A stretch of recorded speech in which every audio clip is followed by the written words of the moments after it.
नमस्कार दोस्तों, मेरा नाम है विजय कुमार। आप देख रहे हैं कॉमिक्स पिटारा चैनल को। तो चलिए दोस्तों, हम लोग कॉमिक्स पढ़ रहे थे विषकन्या, जो कि नागराज की कॉमिक्स है। इसका पहला पार्ट मैंने अपने चैनल पर अपलोड कर दिया है। पहले पार्ट में मैंने इस कॉमिक्स को 20 पेज तक कवर कर दिया था। अब इस पार्ट में इसके आगे कहानी को शुरू करते हैं। मैं इनके बारे में ऑफिस स्टाफ से सुन चुका हूँ। अच्छा हुआ ये उस वक्त आपके साथ नहीं थे मिस भारती, वरना इनकी सेहत के लिए वो सब ठीक ना होता। शायद मिस्टर पहलेजा ठीक कह रहे हैं। अच्छा मैडम भारती, अब मैं चलूँगा, क्योंकि मुझे मिस निशा को साथ लेकर आज एक अंग्रेजी फिल्म स्नेक स्ट्राइक के प्रीमियर पर लोगों के विचार की फिल्म बनाकर उसे टेलीविज़न पर टेलीकास्ट करना है। ओके मिस्टर राज, आप जाइए। नागराज के वहाँ से जाने के बाद, आपने मिस्टर राज को बहुत मुंह लगा रखा है मिस भारती। मेरे विचार में ऐसा नहीं होना चाहिए। नौकर को नौकर का ही दर्जा मिलना चाहिए। मेरे विचार में ऊंच नीच का ये भेदभाव पैसे के कारण है, वरना इंसान दूसरे इंसान का मालिक नहीं हो सकता। दिखने में इस समय राज बिल्कुल सामान्य था, किंतु नागराज के रूप में उसके मस्तिष्क में कई प्रश्न अभी भी खलबली मचाए हुए थे। कार के तापमान के आश्चर्यजनक रूप से कम होने के पीछे क्या रहस्य था?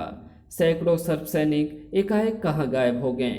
अष्ट सर्प के मुझ पर हमले के पीछे क्या षड्यंत्र हो सकता है? कौन हो सकता है इस षड्यंत्र के पीछे? मगर इनमें से किसी भी प्रश्न का उत्तर उसे नहीं मिल पा रहा था। पर ऐसा भी नहीं था कि इन प्रश्नों के उत्तर उसे मिलने ही नहीं थे, जल्द ही मिलने वाले थे। मगर कुछ व्यवधान अभी और आने बाकी थे। जल्दी करो भाई, फिल्म शुरू हो चुकी है। राज, आज सुबह पूरे स्टाफ ने तुम्हारा जो मजाक उड़ाया वो मुझे अच्छा नहीं लगा। हकीकत में ही मैं सांप से बहुत खौफ खाता हूँ निशा। बचपन में एक बार केंचुओं को सांप का बच्चा समझकर मैं इतना डर गया था कि रात रात भर न खुद सोया और न अपने मम्मी पापा को सोने दिया। तुमने बात मजाक में ही टाल दी राज। मेरे विचार से अब तुम्हें अपना सारा ध्यान फिल्म पर केंद्रित कर देनी चाहिए, क्योंकि फिल्म से संबंधित सवाल शो खत्म होने के बाद तुम्हें ही दर्शकों से पूछने हैं। बाहर हमारी रिकॉर्डिंग यूनिट एकदम तैयार खड़ी है।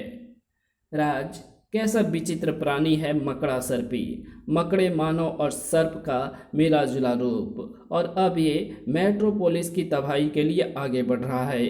सुपरमैन कैसे रोक पाएगा इसे? सावधान हो जा मकड़ा सर्पी, इस एरोसोल गन से तो बच नहीं पाएगा। इससे पहले कि सुपरमैन कुछ कर पाता, हॉल के कोने में बैठे उस रहस्यमय फेल्ट हेडधारी के दंड से अदृश्य किरणें छूटकर सिनेमा हॉल के पर्दे से टकराई, और एकाएक जैसे सारा दृश्य जिंदा हो उठा। ये क्या, बिना स्पेशल 3D चश्मे के मुझे फिल्म 3D कैसे दिखाई पड़ रही है? ये तो वाकई ज़बरदस्त तकनीक से बनी फिल्म लगती है। हैरान दर्शकों की समझ में ये रहस्य जरा देर से आना था, मगर नागराज के सर्प इंद्रियों ने उसे खतरे की चेतावनी दे दी थी, और इसलिए मैं जरा टॉयलेट से होकर आता हूँ निशा।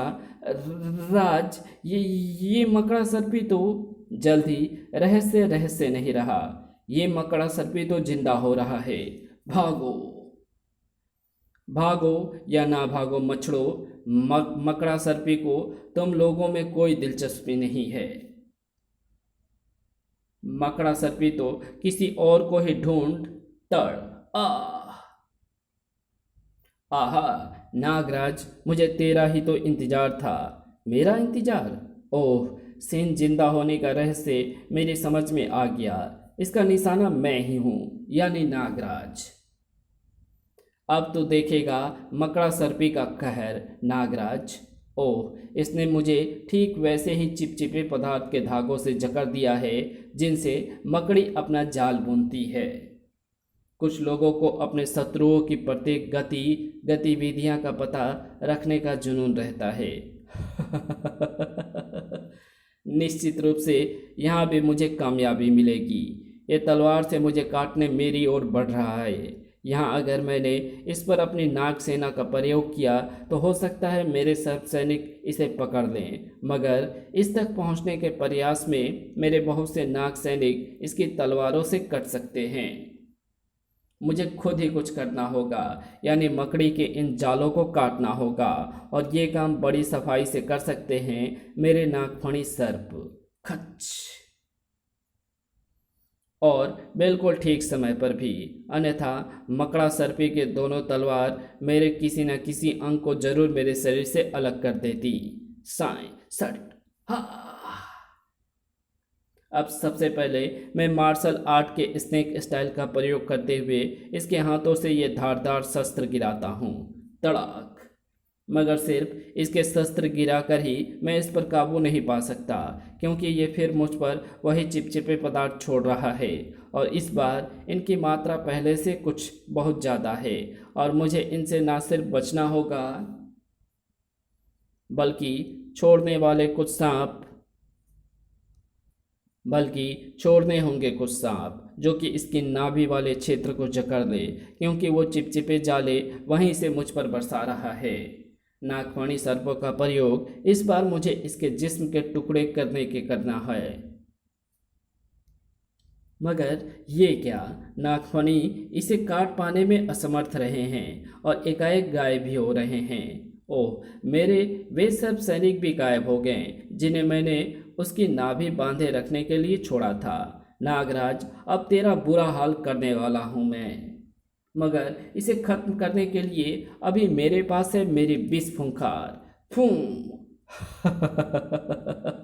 तेरी आखिरी ताकत का इस्तेमाल भी तुझे मेरे हाथों मरने से नहीं बचा पाएगा नागराज। छोड़, जितनी चाहे विष फुंकार छोड़। मेरी विष फुंकार का भी इस पर कोई असर नहीं हो रहा। फूं! किंतु इसे खत्म करने का आखिर कोई तो रास्ता होगा। मुझे शुरू से इससे हुई अभी तक की मुठभेड़ के बारे में तुरंत सोचना होगा। शायद मैं इसकी कोई कमजोरी ढूंढने में सफल हो जाऊं। फिल्म चल रही थी और जब वो सीन आया जिसमें एरोसेल गन के क्लोज अप शॉट से किरणें छूटने ही वाली थी, तभी ये मकड़ा सर्पी एकाएक 3 आयामी होकर जिंदा हो उठा। ओह, अगर मैं ठीक सोच रहा हूँ तो इसे खत्म करने का तरीका शायद मुझे सिनेमा हॉल के अंदर ही मिलेगा। मुझे वापस अंदर जाना चाहिए।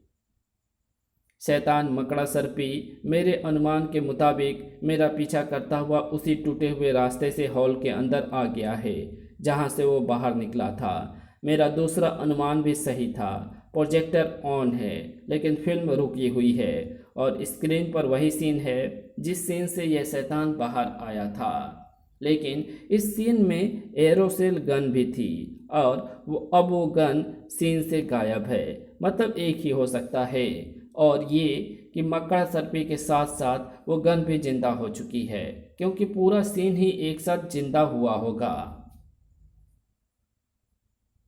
और ये रही वो एरोसेल गन स्क्रीन के ठीक नीचे गिरी हुई। सुपरमैन इसी हथियार से इसको खत्म करने जा रहा था, और अगर ये हथियार फिल्म में इस शैतान को खत्म कर सकता है तो वास्तविकता में भी ज़रूर करेगा। अब हथियार हाथ में था और दुश्मन सामने। देर करना कहाँ की बुद्धिमत्ता थी।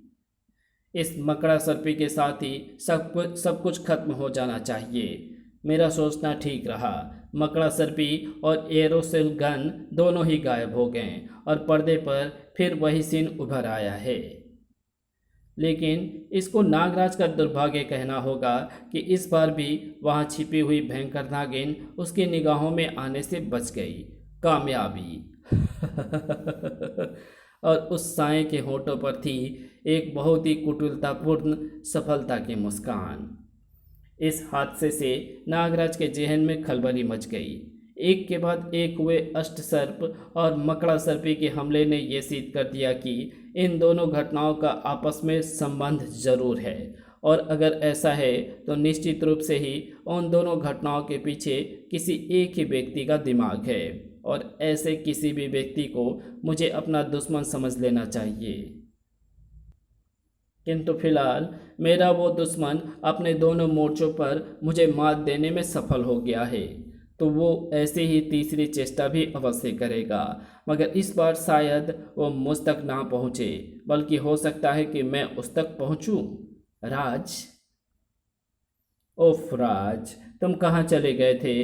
तुमने मकड़ा सर्पी से नागराज की फाइट मिस कर दी। वैसे हमारे स्टाफ ने कुछ दृश्यों को शूट कर लिया है।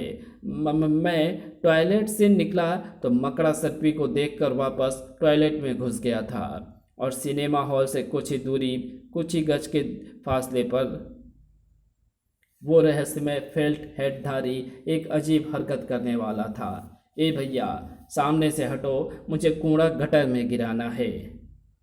अरे ओ भैया, कान नहीं है क्या?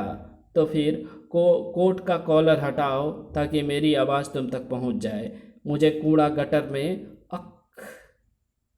सफाई कर्मचारी के हाथ लगाते ही ओवरकोट जमीन पर आ गिरा और वहां पर गूंज उठी कर्मचारी की चीख, सांप, कोट में सांप। इसको संयोग नहीं तो और क्या कहिएगा कि उसी वक्त उसी इलाके में पूरे शहर में फैले हुए नागराज के नागों में से एक नाग ये दृश्य देख रहा था। कुछ गड़बड़ लगती है, मुझे इन दोनों नागों के पीछे जाना होगा, पर पहले मैं नागराज को मानसिक संकेत भेजकर यहाँ पर बुला लूँ। नागराज के राज के रूप में घटनास्थल पर पहुँचने तक जासूस सर गटर के रास्ते कहीं पर गायब हो चुका था। क्या हुआ भाई, घबराए हुए से क्यों हो? मैंने कोट एवं टोप पहने सांप देखे, यहाँ कुछ गड़बड़ होने वाली है, तुम भी भाग लो। मैं अगर भाग जाऊंगा तो उस मुसीबत से कौन निपटेगा? तुम बिना डरे मुझको सारी बात बताओ। और उस सफाई कर्मचारी के मुंह से वहाँ हुआ हादसा सुनकर नागराज के दिमाग में कई सवाल उमड़ पड़े। ये निश्चित था कि आज रात उसको नींद नहीं आने वाली थी। कुछ और लोगों की नींद भी आज रात उड़ी हुई थी। यक्ष राक्षस गरलगंड के आशीर्वाद से उत्पन्न विष्कन्या अपने सर्प मानवी वाले रूप में लौट आओ। देखो, मैंने महानगर के एकदम बगल में हूबहू यज्ञ स्थल जैसा वातावरण बना दिया है ताकि तुम अपने आप को घर में ही महसूस करो। चेहरे पर रोषपूर्ण भाव लिए प्रकट हो गई विष्कन्या। विषंधर, तुमने मुझे उसी वक्त नागराज पर हमला करने का आदेश क्यों नहीं दिया, जबकि मकड़ा सर्पी को खत्म करने में नागराज सफल हो गया था और मैं नागिन रूप में छुपकर उसके विष फुंकार को भी सोख चुकी थी। इसलिए क्योंकि मैं नागराज की मौत की जंग में महानगर के किसी भी आदमी का व्यवधान नहीं चाहता था। अगर तुम वहीं पर नागराज पर हमला करती तो निश्चित रूप से महानगर के कानून के रखवाले तुम्हारे काम में रुकावटें पैदा करते हैं। फिर मैं चाहता था कि नागराज की मौत से पहले तुम मेरी नागराज से दुश्मनी की वजह जान लो ताकि तुम नागराज को उसकी मौत की वजह बता सको। नागराज से तुम्हारी क्या दुश्मनी है विषंधर? हाँ, ये उपयुक्त अवसर है तुम्हें नागराज से अपनी दुश्मनी की वजह बताने का। विषंधर का चेहरा नागराज के प्रति प्रतिशोध के जहर से काला पड़ने लगा। नागराज से मेरी दुश्मनी की ये कहानी तक्षक नगर से शुरू होती है, जहाँ के राजा तक्षक राज और उनकी पत्नी ललिता निसंतान होने का दुख से दुखी थे। किंतु रानी के निसंतान होने का दुख राजा के हमशक्ल भाई नागपासा के लिए प्रसन्नता का कारण था, क्योंकि उसे चाहिए था तक्षक नगर का राजपाट और राज खजाना। किंतु तभी चमत्कार हो गया। देवकालजयी के वरदान से रानी ललिता गर्भवती हो गई। नागपासा भला राजा एवं रानी की इस खुशी को कैसे बर्दाश्त करता। उसके षड्यंत्र के फलस्वरूप रानी ललिता को देवकालजयी के कोप का भाजन पड़ना पड़ा, लेकिन अब क्या हो सकता था। इस दुख से दुखी होकर राजा तक्षकराज देवकालजी के समक्ष अपनी जान देने पर उतारू हो गए। तब देवकालजयी पसीजे। तब उन्होंने अपना सारा विष रानी के गर्भ में पल रहे बालक के गर्भ में केंद्रित कर दिया, जिससे रानी के प्राण तो बच गए मगर बालक मृत पैदा हुआ। दुष्ट नागपाशा की योजना का पता चलते ही राजा तक्षकराज ने राज खजाने को राज ज्योतिषी वेदाचार्य द्वारा बनाए गए तिलस्मी में सुरक्षित कर दिया। देव कालजयी के अभिशाप से विकृत और संयोग से घटित दुर्घटना के अवसर से अमर हो चुके नागपाशा ने खजाना हाथ से निकल जाने की वजह से आग बबूला होकर राजा तक्षकराज एवं रानी ललिता की हत्या कर दी। खच। उससे पहले ही राज परिवार द्वारा मृत प्राय उस बालक को भी नदी की लहरों के सुपुर्द कर दिया गया था। मृत बच्चा मीलों लंबा सफर तय करता हुआ उस अज्ञात स्थान पर आकर रुक गया, किंतु बालक चूंकि देव कालजयी के वरदान से पैदा हुआ था और उसी के शाप से मृत हुआ था, इसलिए वो ना तो मृत था और ना ही जीवित अवस्था में, यानी ना तो बालक का शरीर सड़ ही रहा था और ना ही उसमें जीवन के कोई प्रक्रिया हो रही थी। इच्छाधारी सांपों का द्वीप नागमणि द्वीप, जिसे नागद्वीप भी कहा जाता है। उन दिनों नागद्वीप के राजा सर्पराज मणिराज का विवाह हुए कुछ ही समय व्यतीत हुआ था कि एक दिन देव कालजयी ने मणिराज को स्वप्न में दर्शन देकर उस बालक के विषय में बताया। वत्स मणिराज, तुम्हें भरतनगर के जंगलों के बीच में बने एक मंदिर के बगल से तापसी नदी की झाड़ियों में फंसे एक नवजात शिशु को नागद्वीप में लेकर आना है। तुमको उसका उपचार करना होगा। वो अद्भुत स्वप्न देखने के बाद मणिराज हड़बड़ा कर उठे और उन्होंने सारा वृत्तांत अपनी रानी मणिका को सुनाया, जिसे सुनने के बाद देव कालजयी के आदेश का अविलंब ही पालन करना होगा महाराज। ठीक है, मैं महामंत्री जी को भेजने का ही व्यवस्था करता हूँ, परंतु रानी इस बात का जिक्र किसी से ना करना। पता नहीं देव कालजयी ने उस शिशु को नागद्वीप लाने को क्यों कहा है। ये तो उनको स्वयं ही ज्ञात होगा कि नागमणि द्वीप में किसी भी बाहरी व्यक्ति का प्रवेश निषिद्ध है, चाहे वो शिशु ही क्यों ना हो।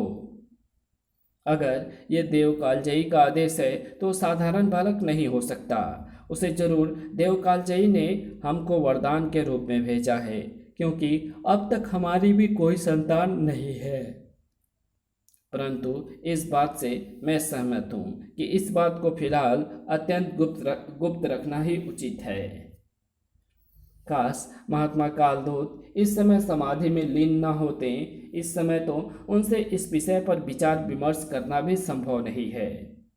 और फिर कुछ ही दिनों की यात्रा के पश्चात महामंत्री देव कालजयी के बताए हुए स्थान पर जा पहुँचे।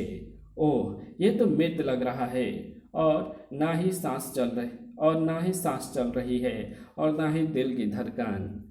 और जब महामंत्री शिशु को लेकर नागद्वीप पहुँचे तो द्वीप के एक निर्जन तट पर महाराज एवं महारानी स्वयं उसकी प्रतीक्षा में थे। इसको अतिशीघ्र लेकर चलना होगा। मैंने इसके गुप्त रूप से रहने की सारी व्यवस्था कर दी है। हम इसको उस निषिद्ध स्थल पर लेकर जाते हैं महामंत्री। आप एक दासी और राजवैद्य को लेकर तुरंत द्वीप के उत्तरी सिरे पर बनी पहाड़ी पर आ जाइए। निषिद्ध स्थल वहीं पर है। जो आज्ञा महाराज। महामंत्री तुरंत ही राजवैद्य को लेने के लिए रवाना हो गए और फिर निषिद्ध क्षेत्र में स्थित एक गुफा में इस बालक के अंदर तो महात्मा कालदूत के बीच से भी ज्यादा तेज जहर मौजूद है। इसका क्या अर्थ हो सकता है राजवैद्य? इसका एक ही अर्थ है राजन, इस बालक के अंदर देव कालजयी का विष मौजूद है। ओह, शायद इसलिए देव ने ऐसी आज्ञा दी है। अगर देव ने ऐसी आज्ञा दी है तो इस शिशु का इलाज अवश्य हो सकता है। मैं कोई आश्वासन तो नहीं दे सकता, परंतु इसका इलाज आरंभ कर सकता हूँ। अगर देव ने चाहा तो यह बालक अवश्य ठीक हो जाएगा। राजवैद्य ने शिशु की चिकित्सा पर आरंभ की और वर्षों बीत जाने पर शिशु पर वैसे चिकित्सा का कोई खास असर होता नहीं दिख रहा था, परंतु ये समय था विश्वास और धैर्य रखने का। और धैर्य मुझ में भी कूट कूट कर भरा था। मुझ में यानी राजतांत्रिक विसंधर में। नागद्वीप के राज सिंहासन पर कब्जा करने के लिए मुझे वक्त की प्रतीक्षा करनी पड़ेगी। मुझे केवल महात्मा कालदूत की तरफ से ही खतरा है, क्योंकि मुझे केवल उसका जहर मार सकता है। खैर, उसका तो कोई ना कोई रास्ता मैं निकाल ही लूँगा। फिलहाल तो मैं यहाँ पर ये पता लगाने आया हूँ कि आखिर महाराज ने नागमणि के इस हिस्से को निषिद्ध क्यों घोषित कर रखा है, और राजवैद्य को लेकर आखिर महाराज रोजाना यहाँ क्या करने आते हैं। राजवैद्य का उपचार भी धीरे धीरे रंग ला रहा था। महाराज, बालक के शरीर से विष का नीला रंग हरित रंग में परिवर्तित होने लगा है, यानी देव कालजयी के प्रभाव से हमारी कोशिश सफल हो रही है और इसके शरीर का विष इसकी हड्डियों में सूखना आरंभ हो गया है। क्या सच राजवैद्य? और उस शाम मणिराज के चेहरे पर अद्भुत चमक थी। क्या बात है महाराज, आज आप बेहद प्रसन्न नजर आ रहे हैं। हाँ रानी मनिका, आज 40 वर्षों से हम संतान की इच्छा मन में लिए जी रहे हैं, परंतु भाग्य को शायद ये मंजूर नहीं। संतान ना सही, किंतु शायद अब हमें नागद्वीप का उत्तराधिकारी मिल जाएगा। इस कहानी को यहीं समाप्त करते हैं। इसके आगे कहानी पढ़ेंगे इसके पार्ट 3 में, तो मिलते हैं इसके तीसरे पार्ट में। तब तक के लिए बाय।